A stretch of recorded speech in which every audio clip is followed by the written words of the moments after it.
ഞാൻ ഇങ്ങോട്ട് വന്നപ്പോ ഒരു സ്ക്രീൻഷോട്ട് തന്നെ ഒരാൾ കാണിച്ചു, മന്ത്രിയുടെ സുരക്ഷ കൂട്ടി. സുരക്ഷ ഒന്നുമില്ല, മുന്നിൽ ഒരു പൈലറ്റ് വാഹനമുള്ളൂ. ഞാൻ റോഡ് തിരിഞ്ഞു നോക്കി, എസ്കോട്ട് ഉണ്ടോ? എസ്കോട്ടില്ല. അപ്പൊ ഞാൻ എന്റെ കൂടെയുള്ള പോലീസ് PSOയോട് ചോദിച്ചു, അതെന്താണ് ഈ മന്ത്രിയുടെ സുരക്ഷ കൂട്ടി എന്ന് പറയുന്നത് എന്താണ്? എന്റെ മുന്നിൽ ഒരു പൈലറ്റ് ഉപയോഗിച്ചത് ഈ വഴി അറിയാൻ വേണ്ടിയിട്ടാണ്, എനിക്ക് വഴി അറിയത്തില്ല. അപ്പോ നമ്മുടെ നാട്ടിലാണെങ്കിൽ നമുക്കത് വേണ്ടതാണ്.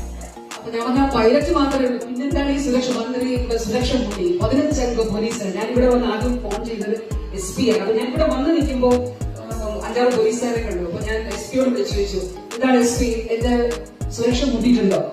SP പറഞ്ഞു, ഇല്ല കൂട്ടിയിട്ടില്ല. അപ്പൊ പറഞ്ഞു, ഇവിടെ ഞാൻ 5-6 പോലീസുകാരെ കാണുന്നുണ്ടല്ലോ. അത് അബദ്ധത്തിൽ അവരവിടെ വന്നതാണ്. പക്ഷെ ഇന്ന് രാത്രി ചർച്ച കാണും, മന്ത്രിക്ക് സുരക്ഷ കൂട്ടി, മന്ത്രിക്ക് നിരത്തിലിറങ്ങി നടക്കാൻ പറ്റുന്നില്ല, മന്ത്രിക്ക് റോഡിൽ ഇറങ്ങി നടക്കാൻ പറ്റുന്നില്ല.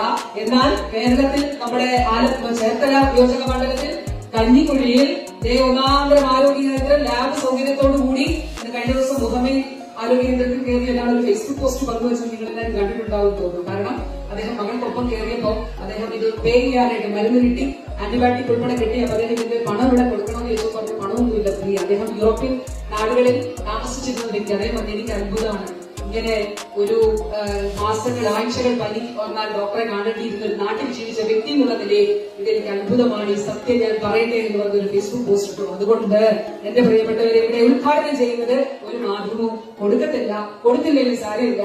ഈ ആക്രമണത്തിന് മുന്നിൽ കേരളത്തിലെ ആരോഗ്യ മേഖല തകർന്നു പോകില്ല എന്നുള്ളതാണ്.